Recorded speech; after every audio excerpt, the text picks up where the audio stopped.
Good afternoon. Very good. બેસ. Thank you. તમે તમારું માસ્ક કાઢી નાખો. માસ્ક કાઢીને મૂકી શકો છો. ત્યાં તમારે માસ્ક પહેરીને ઇન્ટરવ્યુ આપવાનું થશે કદાચ. ચિઠ્ઠી પણ મૂકી દો એટલે શું તમે કમ્ફર્ટેબલ. હા ચાલો કમ્ફર્ટેબલ. Okay sir. શરૂઆત કરીએ આપણે. તમારા પરિચયથી શરૂઆત કરીએ. સર મારો આજનો રૂબરૂ મુલાકાતનો કોર્સ CAG છે. મેં મારું સ્નાતક કક્ષાનું શિક્ષણ બીટેક મિકેનિકલ એન્જિનિયરિંગમાં વર્ષ 2016માં પૂર્ણ કરેલ છે અને હાલમાં હું ગુજરાત સરકારના વન અને પર્યાવરણ વિભાગમાં ખાતાકીય તપાસ શાખામાં નાયબ સેક્શન અધિકારી તરીકે ફરજ બજાવું છું. ઓકે, તો હાલમાં તમે નાયબ સેક્શન અધિકારી છો જ, તો પછી PI શા માટે? સર એક નાયબ સેક્શન અધિકારી એક પહેલાં તો ક્લાસ 3ની પોસ્ટ છે, જેમાં મને આમાં PIમાં ક્લાસ 2 તરીકે મારો વિકાસ કરવાની તક મળે છે. બીજું એક PI તરીકે PIની જોબ એક બહુ ડાયવર્સિફાઈ જોબ છે. જુદી જુદી પરિસ્થિતિઓમાં PIને કામ કરવાનું હોય છે, વિવિધ ચેલેન્જ ઉપાડવાની હોય છે અને ઘણી રીતે આજના વધતા ક્રાઇમમાં નવા જે ક્રાઇમનો વધારો થઈ રહ્યો છે, તો એ ક્રાઇમ સોલ્વ કરવાની એક એક્સાઇટમેન્ટ છે, જેના લીધે હું PIમાં આવવા માંગુ છું. તો તમે DYSP પણ બની શકો, DSP પણ બની શકો, તો તમે UPSCની પરીક્ષા આપો. વધારે ડાયવર્સિફાઈડ જોબ જોઈતી હોય તો બરાબર. DYSP ક્લાસ 1 પાસ કરો તમે, તેમાં પણ તમારે વધારે એ પ્રાપ્ત થશે. તો PI જ કેમ? જી સર, ક્લાસ 1ની પોસ્ટ તરીકે DYSP તરીકે પ્રેફરન્સ તરીકે મેં ગઈ GPSC આપેલી હતી અને અનફોર્ચ્યુનેટલી મારું સિલેક્શન થયેલું ન હતું. ટૂંકમાં હવે એમાં જો સિલેક્શન થશે, હવે જે ક્લાસ 1 2ની આવશે જી સર. બરાબર, એ તમે અપિયર કરશો અને એમાં સિલેક્શન થશે તો તમે PI ને છોડી દેશો. જી સર, મને જો DYSP તરીકે એમાં કામ કરવાનો મોકો મળશે આવતી GPSCમાં, તો હું જરૂરથી એ જ પ્રયત્ન કરીશ. PI તરીકે ક્લાસ 2 તરીકે મને એમાં વધારે આગળ જવાનો મોકો મળે છે. તો પછી અમારે ત્યારે પર્સનલી શું કરવા કરીએ? જી સર, અત્યારે મને આ એક પરીક્ષામાં બેસવાનો અને વિકાસ કરવાનો તક મળેલ છે, જે હું જતી કરવા નથી માંગતો. બરાબર. તમે અત્યારે આ વન્ય વિભાગમાં છો, રાઈટ? જી સર. એમાં કયા કયા કાયદાઓ સાથે કામ કરવાનું આવે છે? જી સર, અત્યારે હું વન વિભાગમાં તો ખાતાકીય તપાસની બ્રાન્ચમાં કામ કરી રહ્યો છું. તેથી ગુજરાત સરકારના શિસ્ત અને અપીલ નિયમો અને વર્તણૂક નિયમો લગતા કાયદાઓ સાથે મારે મેનલી કામ કરવાનું આવે. બીજા વન્ય વિભાગના નિયમો જે છે તે અંતર્ગત આપણને કંઈ ખ્યાલ ખરો? જી સર, વન વિભાગના અન્ય કાયદાઓનું જ્યારે વાયોલેશન થાય છે તે કેવા કાયદાનું વાયોલેશન થાય છે? જેમ કે ફોરેસ્ટ મેન્યુઅલ છે 1988, તે મુજબ કોઈ અધિકારી કર્મચારીઓ તેની ફરજ બજાવવામાં ચૂક થઈ હોય અથવા તો કોઈ વન્યજીવ સંરક્ષણ અધિનિયમ અંતર્ગત જે પ્રોહિબિટેડ છે જે વર્ક, જેમ કે ગેરકાયદેસર જંગલમાં ઘૂસણખોરી, એ બાબતે અટકાવવામાં કોઈ પણ અધિકારી કર્મચારીની ચૂક થઈ હોય તો એ અધિકારી કર્મચારી સામે શિસ્ત વિશે પગલાં લેવામાં આવશે. આ રીતે કાયદા સાથે. તમે પોલીસ ઇન્સ્પેક્ટર છો, બરાબર? તમારા DYSP છે, તમે જિલ્લા કક્ષામાં છો એટલે DYSP તમારા હેડ છે, બરાબર? DYSP દ્વારા તમારી કનડગત કરવામાં આવે છે, તમને હેરાન કરવામાં આવે છે, બરાબર? તમને ગેરકાયદેસર જે કામ છે તે કરવા માટે ફોર્સ કરવામાં આવે છે, તમે હેરાન થઈ ગયા છો, તો અહીંયા તમે કમ્પ્લેન કોને કરશો? જી સર, પહેલી વાત તો એ કે મારે PI તરીકે મારી ફરજમાં જે કામ કરવાના આવશે તે જ મારે કરવાના હોય છે. જો અન્ય કામ કરવાની ફરજ પડાય તો હું એ નમ્રતાપૂર્વક DYSPને ના પાડું. તમારી નમ્રતા ઉપરના અધિકારીને સ્પર્શ કરતી નથી, બરાબર? તમારે કરવું જ પડશે. તમારી ફોર્સ છે ગેરકાનૂની કામ કરવાનું, તો એના માટે તમે શું કરશો? જી સર, હું સૌપ્રથમ મારો પ્રયત્ન એ રહેશે કે જે તે અધિકારી પાસેથી જે કામનું લેખિત કન્ફર્મેશન મળી લે. તમે જે ખાતાકીય સ્થિતિમાં છો અત્યારે, તપાસની વિભાગમાં તમે કામગીરી કરી રહ્યા છો, તો એવી રીતે પોલીસના ડિસિપ્લિનરી બાબતે કોઈ ખાતાકીય વિભાગ કામ કરી રહ્યું છે? જી સર, મારી જાણકારી મુજબ ગૃહ વિભાગમાં એક બ્રાન્ચ કામ કરી રહી છે, પણ એ શિસ્ત અને અપીલ નિયમો એ ગુજરાતના મારી જાણકારી મુજબ પોલીસને અલગથી લાગતા હોય છે. પોલીસને મુંબઈ પોલીસ એમને એ બ્રાન્ચનું નામ ખબર છે તમને? ના સર. ઓકે, મુંબઈ પોલીસ એક્ટની તમે વાત કરી, એને બોમ્બે પોલીસ એક્ટ 1951 કહેવામાં આવે છે, તો એ જ ગુજરાત પોલીસમાં લાગુ પડે છે? જી સર, એ વિશે મને ચોક્કસ માહિતી નથી. ઓકે, તમે અભ્યાસ કર્યો બીટેકમાં, રાઈટ? તો અત્યારે પણ ટેકનોલોજીકલ રિલેટેડ ક્રાઇમ વધી રહ્યા છે. કેવા પ્રકારના ક્રાઇમ વધી રહ્યા છે? મોટા ભાગે સાયબર ક્રાઇમ વધી રહ્યા છે હાલના સમયમાં. સાયબર ક્રાઇમ કોને કહેશો? જેમ કે કોઈ હેકિંગ છે, ફિશિંગ છે, સાયબર બુલિંગ છે, એ બધા એ છે. શેના આધારે તમે એવું કહી શકો કે સાયબર ક્રાઇમ વધી રહ્યા છે? સર, એક ઇન્ટરનેટના માધ્યમથી જે ક્રાઇમ કરવામાં આવે છે. પ્રશ્નને સમજો. શેના આધારે તમે એવું કહો છો કે સાયબર ક્રાઇમ વધી રહ્યા છે? કોઈ આધાર હશે ને? ટીવીના સમાચાર સાંભળીને કહો છો કે ન્યૂઝપેપર વાંચીને કહો છો? કેવા આધારોથી તમે જણાવો છો?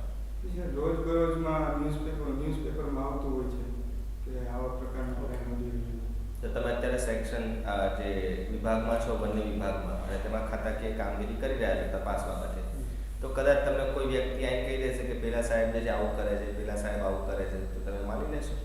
ના સર, એની એસ્ટાબ્લિશ્ડ એક પ્રોસિજર છે. જ્યારે કોઈ વ્યક્તિ પ્રાઇમરી અરજી કરે ત્યારે કોઈ ખાતું કે વિભાગ તેની પ્રાઇમરી રાહે ઇન્ક્વાયરી કરી લેતી હોય છે કે આ જે આક્ષેપો કરવામાં આવેલ છે તેમાં કોઈ તથ્ય છે કે નહીં. તો તથ્ય જણાય તે પછી જ એની આગળની કાર્યવાહી થતી હોય છે.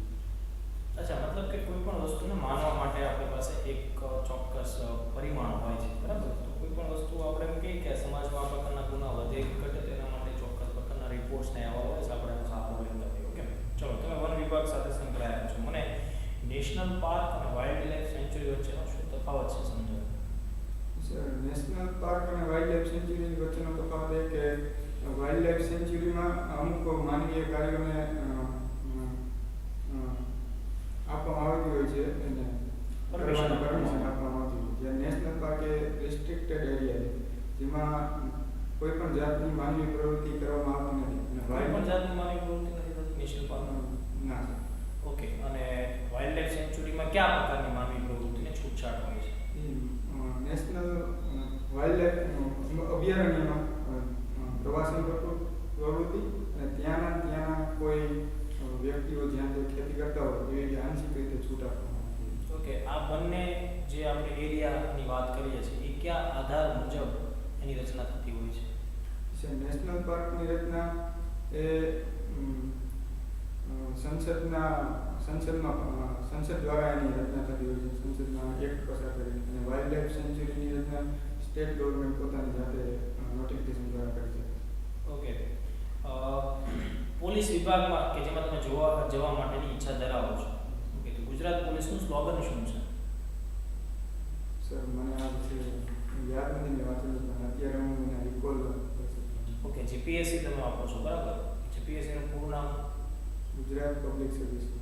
Very good. કયા વર્ષે એ રચવામાં આવ્યું? એ વિશે એનું સ્લોગન શું છે જીપીએસસી? સોરી સર, એ વિશે મને પોલીસ વિભાગ જે છે, પોલીસ વિભાગમાં કઈ કઈ શાખાઓ છે? મારી જાણકારી મુજબ પોલીસ વિભાગમાં એક તો આરઆર સેલ આવતો હોય છે, સાયબર ક્રાઇમ સેલ આવતો હોય છે, પછી સીઆઈડી ક્રાઇમ સેલ આવતો હોય છે. તમે શું કહે કરપ્શન માટે એન્ટી કરપ્શન બ્યુરો એવું નામ સાંભળ્યું છે? એની મુખ્ય બ્રાન્ચ ક્યાં આવે છે? અમદાવાદ તેની મુખ્ય બ્રાન્ચ. ઓકે, સીઆઈડીની મુખ્ય બ્રાન્ચ એ વિશે બરાબર. તમે પોલીસ ઇન્સ્પેક્ટર તરીકે જ્યારે ફરજ બજાવો છો, બરાબર, ત્યારે તમારે લો અને ઓર્ડર જાળવવાનું હોય છે, એવું બધા જાણતા હોય છે. ત્યાં લો અને ઓર્ડર જાળવવું, તેમાં કઈ કઈ બાબતોનો સમાવેશ થાય છે? લો ઓર્ડર એ જાળવવામાં જ્યારે કોઈ સરકારના કે વિધાનસભાના એસ્ટાબ્લિશ્ડ કાયદાઓ છે એ પ્રમાણે જ્યારે સમાજ વર્તે અને ટૂંકમાં એ પ્રમાણેની કાર્યવાહી કરવાની હોય, એ પ્રમાણે વર્તવાનું હોય છે. અને એનું કોઈ વાયોલેશન કરે તો એ રોકવાનું મુખ્ય કામ પોલીસ વિભાગનું હોય છે. આ તો એક જનરલાઇઝ આન્સર થયો. એના કોઈ ઉદાહરણ જણાવી શકો? 2 ઉદાહરણ જણાવો. જી સર, એ હાલમાં તો મને કોઈ સ્ટાન્ડર્ડ ઓપરેટિંગ પ્રોસિજરની ખબર નથી, ને તો ખાતામાં આવ્યા પછી જે મને આપને જણાવે છે. બરાબર છે. તમે કોગ્નિઝેબલ કેસ અને નોન કોગ્નિઝેબલ કેસ વિશે જાણો છો?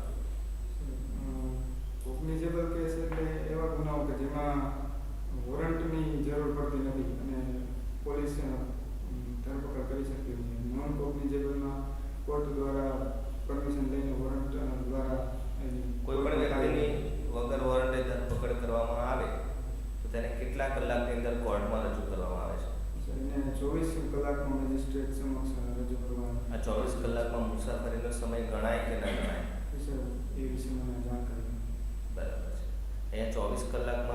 જે આરોપી કે ધરપકડ જે વ્યક્તિની થઈ છે તેને કોર્ટમાં રજૂ કરવો તે મૂળભૂત અધિકારમાં ક્યાંય જણાવવામાં આવે છે? સર આપણે બંધારણમાં આર્ટિકલ 22 એની મૂળભૂત અધિકાર છે કે એને કારણ જણાવ્યા સિવાય ધરપકડ કરી શકાય નહીં. ઓકે, તમે એવું સમજો છો કે જાગૃત નાગરિક તરીકે મૂળભૂત અધિકાર અને મૂળભૂત ફરજનું જ્ઞાન હોવું જરૂરી છે. જી સર. મૂળભૂત અધિકારો કેટલા પ્રકારના બંધારણમાં આપવામાં આવેલા છે? બંધારણમાં મૂળભૂત રીતે 6 અધિકારો હાલમાં છે. કયા કયા? સર એક સ્વતંત્રતાનો અધિકાર છે, સમાનતાનો અધિકાર છે, શોષણ વિરુદ્ધ રક્ષણ મેળવવાનો અધિકાર છે, પછી બંધારણીય ઇલાજોનો અધિકાર છે, સાંસ્કૃતિક અને શૈક્ષણિક હક છે અને ધાર્મિક સ્વતંત્રતા. મૂળભૂત ફરજો કેટલા પ્રકારની છે? હાલમાં બંધારણમાં મૂળભૂત ફરજો 11 આપવામાં આવે છે. 11 તમે જાણો છો? ના સર, 11 હાલમાં મને યાદ નથી. તમે એક જાગૃત નાગરિક છો? જી સર, ખબર હોવી જરૂરી છે પણ 11 ફરજો એક સાથે મને હાલમાં યાદ તમને એનો ભાવાર્થ ખબર હશે. જી. એમાં પર્યાવરણ જેવી બાબતો છે કે જે પર્યાવરણ સાથે સંકળાયેલી ફરજ હોય એવું છે કે? જી સર, આપણા બંધારણમાં વન્યજીવ અને પ્રાણી સૃષ્ટિનું રક્ષણ કરવું એક પવિત્ર ફરજ દર્શાવે, પવિત્ર ફરજ તરીકે દર્શાવે. મૂળભૂત ફરજોનું કોઈ પાલન ના કરે તો તમે એને સજા કરી શકો કે ના કરી શકો? ના સર, મૂળભૂત ફરજોના પાલન બદલ સજા કરવી. તો મૂળભૂત ફરજોને પાલન કરાવવા માટે કેટલાક કાયદાઓ બનાવવામાં આવેલા છે. જો એ કાયદાનું પાલન ના થાય તો ગુનો બને છે, તો સજા કરી શકાશે કે નહીં? જી સર, મૂળભૂત ફરજોને ધ્યાનમાં રાખીને કોઈ પણ કાયદો બનાવવામાં આવે તો એના વાયોલેશન બદલ સજા કરી શકવા કોઈ પણ સરકારી તંત્ર સક્ષમ નથી. એવા કોઈ કાયદા વિશે તમે જાણો છો? જી સર, એક કાયદો છે વન્યજીવ સંરક્ષણ અધિનિયમ 1972, પછી સેક્સ્યુઅલ હેરેસમેન્ટ એક્ટ છે 2013, જેમાં સ્ત્રીઓની ગરિમા, પછી એર પોલ્યુશન એક્ટ છે, વોટર પોલ્યુશન એક્ટ છે, એ બધા મૂળભૂત ફરજો ધ્યાન. સેક્સ્યુઅલ હરેસમેન્ટ એક્ટની જે તમે વાત કરો છો એ તો એક કાયદામાં આવે જ છે, પણ આ સેક્સ્યુઅલ હરેસમેન્ટમાં સ્ત્રીઓને કેવા કેવા પ્રકારના સેક્સ્યુઅલ હરેસમેન્ટ થઈ શકે છે એ જણાવો. જે સ્ત્રીઓની છેડતી થઈ શકે છે, તેમના વિરુદ્ધ અપશબ્દો બોલીને કે એવી તેમની સામે ક્રિયાઓ કરીને તેમનું સેક્સ્યુઅલ હેરેસમેન્ટ થઈ શકે છે. પછી માનસિક ત્રાસ, પછી ઘરેલું હિંસા, આવી રીતે. માનસિક ત્રાસને સેક્સ્યુઅલ હરેસમેન્ટ કહેવાય? ના સર, મને લાગે કે હું ખોટું બોલી ગયો. બરાબર. ઓકે, વોયરિઝમ શબ્દ જે છે સેક્સ્યુઅલ હરાસમેન્ટ સાથે જોડાયેલો છે, તો આ વોયરિઝમ શબ્દ વિશે કઈ માહિતી કરી આપો? સોરી સર, આ વિશે કોઈ નહીં. સ્ટોકિંગ વિશે કઈ જાણો છો?